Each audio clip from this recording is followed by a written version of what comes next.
नमस्ते, मैं अभिषेक कुमार, जिला घोष प्रमुख सिरघाटी।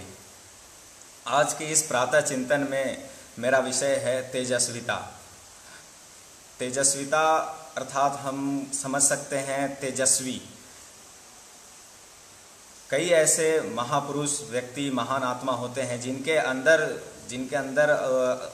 अपने त्याग, तपस्या, आचरण, व्यवहार से ऐसे शक्ति अर्जित कर लेते हैं जिसके कारण वह पूरे समाज में, पूरे देश में अपना एक ऐसा प्रभाव रखते हैं जिस कारण से हम उसको तेजस्वी पुरुष कहते हैं। जैसे कि भगवान श्री राम, वीर शिवाजी, विवेकानंद, श्री कृष्ण, बहुत सारे ऐसे तेजस्वी पुरुष अपने भारत में हुए जिनके गुण के कारण हम उनको पहचान एक तेजस्वी पुरुष के रूप में करते हैं।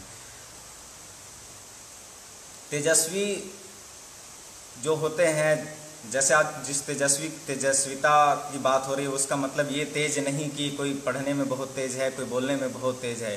तेजस्विता अर्थात कोई भी व्यक्ति अपने अंदर अपने त्याग, तपस्या के कारण एक ऐसा शक्ति, एक ऐसा गुण उत्पन्न कर लेता है जिस कारण से उसके अंदर, उसके चेहरे से, उसके वाणी से वह गुण झलकता है और उससे लोग प्रभावित होते हैं, तो उसको हम तेजस्विता कहते हैं।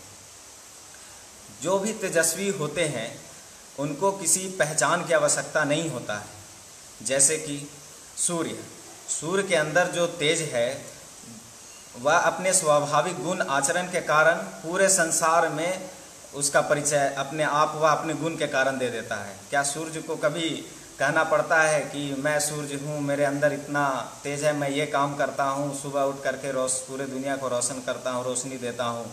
उसको पहचान देने की आवश्यकता पड़ती है क्या? वह अपने गुण के कारण ही सभी पूरे संसार में पहचाना जाता है। उसी प्रकार से अग्नि है।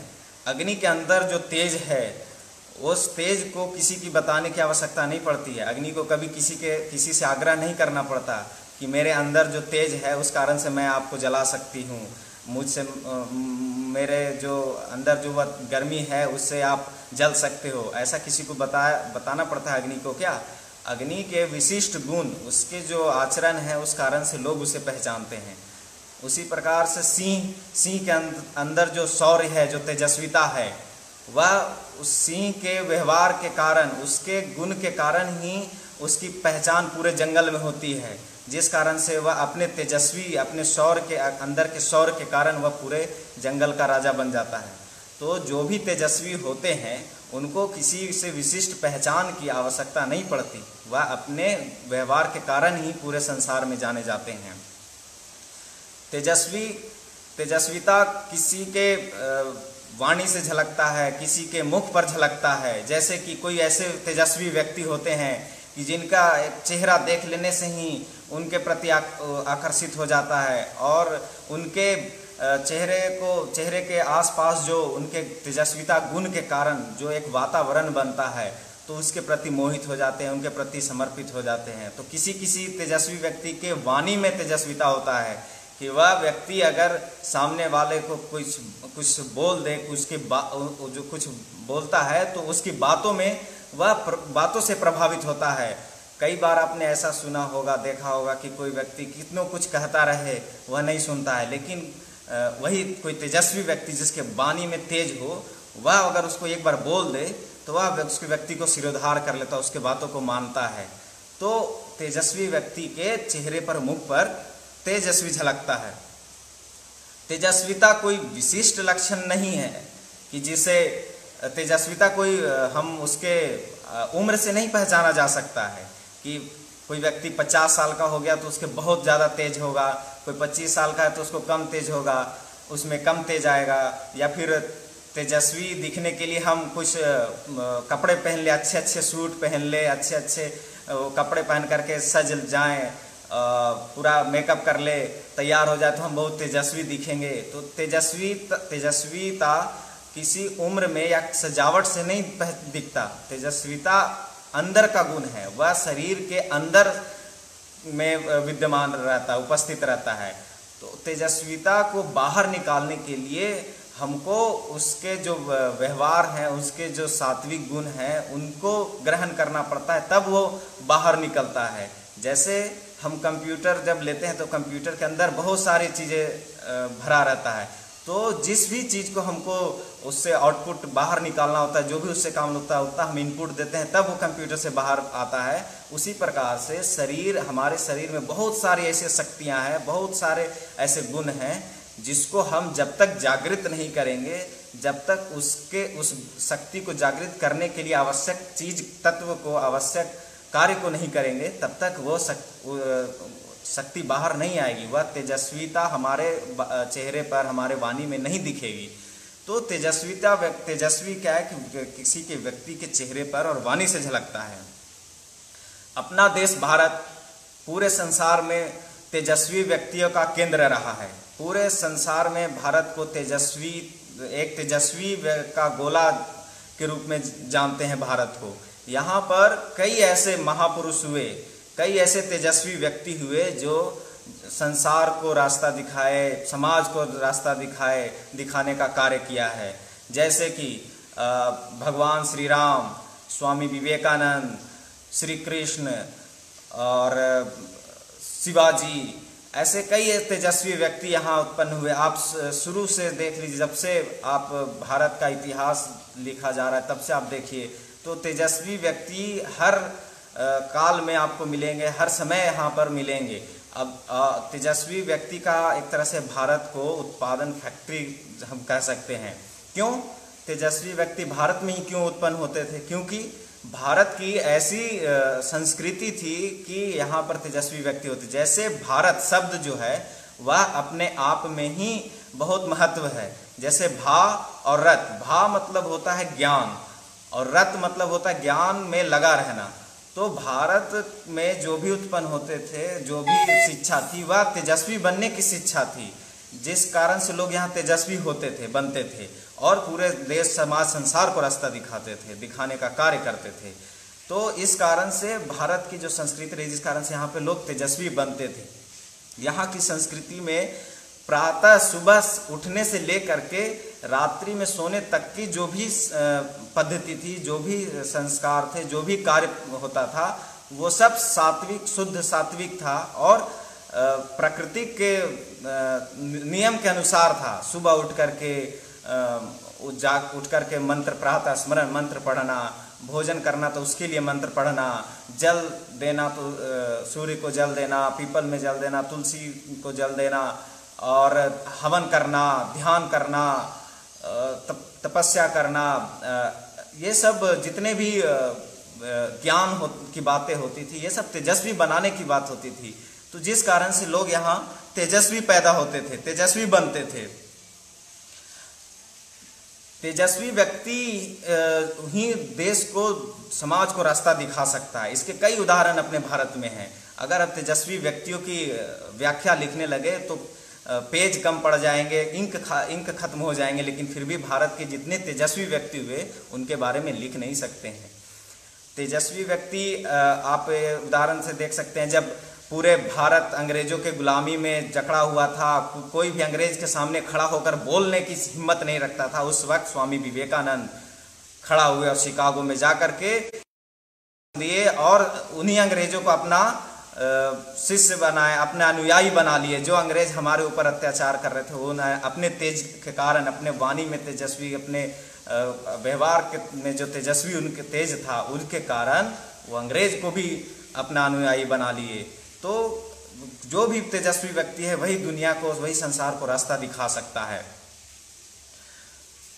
अब बात है कि हमारे जो पूर्वज ने जो हमें संस्कृति दिया, हमारी परंपरा रही तेजस्वी बनने की, तो हम कैसे तेजस्वी बन सकते हैं? जैसे कि सिंह को, जो शेर है, वह शेर को कभी तेजस्वी बनने का संस्कार नहीं उसको सिखाया जाता, उसको कोई कला नहीं सिखाया जाता कि शेर है, तुम शेर हो, तुमको तेज बनना है, तुमको जंगल का राजा बनना है। नहीं, शेर के अंदर वो ऐसा गुण विद्यमान है कि जिस कारण से वह अपने आप तेजस्वी बनता है। क्या शेर कितनों भी बूढ़ा हो जाए पर फिर भी वह घास नहीं खाने लगता है। शेर कितना भी बूढ़ा हो जाए, चाहे उसका बच्चा क्यों रहे, वो हाथी को हराने का साहस कभी नहीं छोड़ता है। तो क्यों हम कैसे हम कैसे बने? तो हमारे अंदर जो भी हमको मिला है पूर्वजों से, उसको ग्रहण करने का काम हम करें, हम उसको अध्ययन करें, हम त्याग तपस्या ध्यान जो भी इसके तेजस्वी बनने का गुण है उसको ग्रहण करें, तो हम भी तेजस्वी बन सकते हैं। हमारे अंदर जो आज तेजस्विता कम होता जा रहा है, क्योंकि हमने मर्यादा भंग करना शुरू किया है, मर्यादा भंग कर रहे हैं। तो मर्यादा भंग करने के कारण कई ऐसे घटना है जिस कारण से महापुरुषों के घर में भी कमजोर राजा पैदा हुए, जैसे रघुवंश पूरे उस समय पूरे विश्व में विख्यात रघुवंश के कुल में भी मर्यादा भंग करने के कारण कमजोर राजा पैदा हुए। लेकिन उसी एक कुम्हार परिवार में अपने शील अनुशासन मर्यादा को बनाए रखने के कारण शालिवाहन जैसे राजा भी पैदा होते हैं। तो हमने जब भी मर्यादा का भंग हुआ है तब अपने अंदर के तेजस्विता को हानि पहुंची है। महाराज शांतनु इतने तेजस्वी प्रतापी राजा, उनका पुत्र भीष्म इतने तेजस्वी पुत्र, वो अपने एक महिला के प्रेम में फंस करके अपना मर्यादा भंग किए, जिस कारण से कौरव वंश की समाप्ति का नींव पड़ा। अपने पुत्र को, उनके पुत्र भीष्म को आजीवन एक व्रत ले लेना पड़ा, तो जिस कारण से उनका कौरव वंश समाप्त हो गया। नंद वंश, जिस कारण जो इतना शक्तिशाली साम्राज्य था, वह स्त्री के मोह माया फंसकर अपनी मर्यादा भंग करके पूरा वंश साम्राज्य समाप्त कर दिया। तो ऐसे पेशवाई जो शिवाजी महाराज ने अपने तेज के कारण स्थापित किए थे, वह सब समाप्त हो गया अपने मर्यादा को भंग करने के कारण। तो जब मर्यादा भंग हुआ है तब तेजस्विता समाप्त हुई है। तेजस्वी व्यक्ति बनने के लिए या हमारे अंदर तेज जो आए, वह गुण आए, उसके लिए हमें दुगनी संकटों का सामना करना पड़ता है। तेजस्विता के मार्ग पर चलने पर उतने संकट भी हमें मिलेंगे, तो उसको जिसने भी उस संकट को दुगनी शक्ति से उसका सामना किया है, वही व्यक्ति तेजस्वी बनता है। जैसे आप जब चलेंगे अपने त्याग की मार्ग पर, तो आपको वहाँ कष्ट मिलेंगे, वहाँ पर आपको कई कठिनाइयों का सामना करना पड़ता है। तो जो वहाँ अडिग रहा है, जैसे साधु संत महात्मा को देख लीजिए, उनको कोई सुख सुविधा या कोई महल जैसा ऐशो आराम नहीं मिलता है। वह अपने जंगल में, पहाड़ पर, नदी किनारे कहीं रह करके अपना ध्यान करते हैं, तपस्या करते हैं, तब जाके वह तेजस्वी बनते हैं। और पहले ऐसे व्यवस्था ही थी कि 25 वर्ष तक उसको जंगल में रहना है, गुरुकुल में शिक्षा लेना है, उसमें कई प्रकार के उनको तपस्या करना पड़ता है हो रहता था, तब जाकर के कोई भी वह व्यक्ति तेजस्वी बनता था।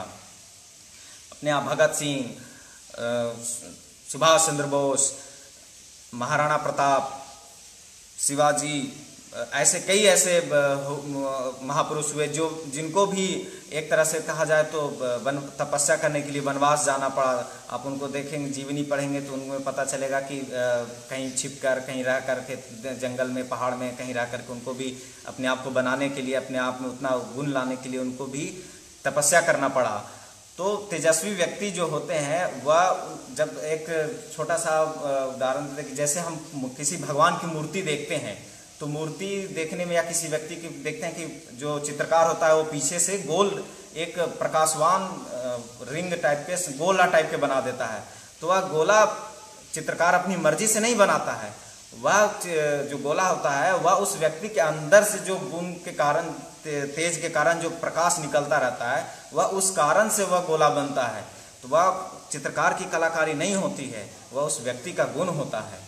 तो जो तेजस्वी व्यक्ति होते हैं, वह अपने जीवन और मृत्यु दोनों में उनका तेज होता है। जैसे आप सुने होंगे कि बहुत सारे लोग मरते हैं, लेकिन किसी को कोई नहीं जानता है, उसके मृत्यु को जान पाता है। लेकिन कोई व्यक्ति ऐसे होते हैं कि जो मृत्यु के बाद उनके शव यात्रा में जन समूह सैलाब उमड़ पड़ता है, उनके लिए लोग श्रद्धांजलियाँ देना वो अर्पित करते हैं। कई ऐसे महापुरुष हैं जिनकी आज भी उनकी पुण्यतिथि मनाई जाती है।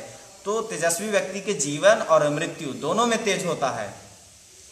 तो इसलिए हम अपना जो संस्कृति है और जो हमारे आचरण है, जो हमारे पूर्वजों ने सिखाया है, हमारे संतों ने भी कहा है कि जो भी व्यक्ति अपना मर्यादा भंग किया है, उसका जो भी स्त्री के मोह माया में फंसा है, काम वासना में फंसा है, वह अपना ज्ञान दीप को बुझा दिया है। तो इसलिए हम तेज कैसे बन सकते हैं? तो अपने पूर्वजों की दिए हुए संस्कृति, ज्ञान और अपनी जो संस्कृति है, भारत की जो परंपरा है, भारत की जो संस्कृति है, उसको ग्रहण करके, उसके मार्ग पर चल करके, अपने संतों के बताए मार्ग पर चल करके हम तेजस्वी बन सकते हैं। आज पूरे भारत, पूरे विश्व भारत के जो गुण है वो ग्रहण कर रहा है, लेकिन हम खुद दूसरे के पाश्चात्य संस्कृति सभ्यता को अपना करके अपना सारा तेज भंग कर रहे हैं। तो आज का जो विषय है वो तेजस्विता पर मैं अपनी जितना समझ पाया उतनी बात रखा। आप लोगों ने पूरा मेरी बात को ध्यान से सुना, इसके लिए धन्यवाद। नमस्ते।